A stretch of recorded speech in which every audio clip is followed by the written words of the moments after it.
আসসালামু আলাইকুম বন্ধুরা, আজকে একটা কি মাছ ধরছে দেখছেন? কাইন মাগুর মাছ। এই মাছটা অনেক ভয়ঙ্কর মাছ। মাছটা ছাড়াইতে অনেক কষ্ট হইতেছে, কারণ এই মাছটা একবার গুতা খাইলে এই জায়গাতে পৌঁছে যায়।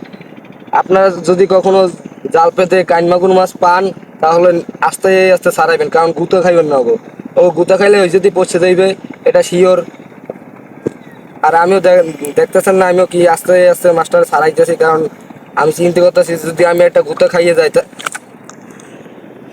গাইস, আমি তো একটা গুতা খাইয়ে লাইছি, আর আমার কি অবস্থা হয়ে যাবে আমি কইতে নেই। রক্ত বাইরে যাইতেছে।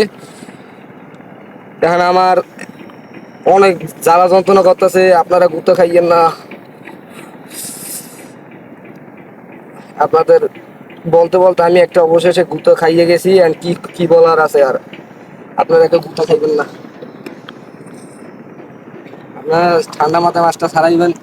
ছাড়ানোর পর নিরিবিলি মাছটারে লাগলে কতক্ষণ ধোলাইবেন, কারণ এই মাছটার কারণে আমার হাতটা গুতা খাইছি, কারণ হাতটা পড়াইতেছে। কি বলবো আপনাদের, ও অনেক জারুরা। দেখেন আগ করে কেমনে কেমনে। আমার ভিডিও করতে কষ্ট হইতেছে, এখন এমন গুতা খাইছি। দেখেন এই রক্ত বেরিতেছে। কি কমু আপনাকে, ওই মাছটা ছাড়াইতে আমার কাছে পাত বাইরে গিয়ে আজকে রক্ত বেরিতেছে। ভাই, আপনারা ভালো করে মাছটা নিরিবিলি ছাড়াইবেন। আর আপনারা যদি মাছটা অনেকেই না চিনতে পারেন, আমাকে কমেন্ট করে বললেন। আগে কারাটা ভাঙতে হইবে নিরিবিলি। কারাটা ভাঙুন যায় কেমনে?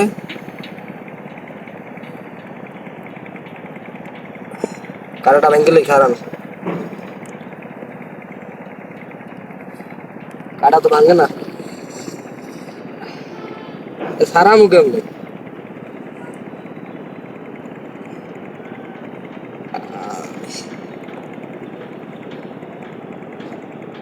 আপনাদের আমাদের ভিডিও যদি ভালো লেগে থাকে, অবশ্যই আমাদের চ্যানেলটি সাবস্ক্রাইব করবেন, আর কমেন্টও করে বলে যাবেন। কারণ আমরা অনেক সুন্দর সুন্দর ডেইলি মাছের ভিডিও ছাড়ি, আপনারা দেখে মজা পাবেন। ভাই, আমার যে এখন কষ্ট লাগতেছে ভাই, আমার হাতটা পুরো এই জুতো খাইছি পরাইতে আমার তো অনেক কষ্ট লাগতেছে। এই মাছটা যেন সারাম কেমন আমি চিনতে করতেছি ভাই। মাছটা ছাড়াই তো অনেক ঝামেলা হইতেছে যদিও, কিন্তু এখন কি করার আছে। অত অত সারা লাগবে একটা ব্যবস্থা করে।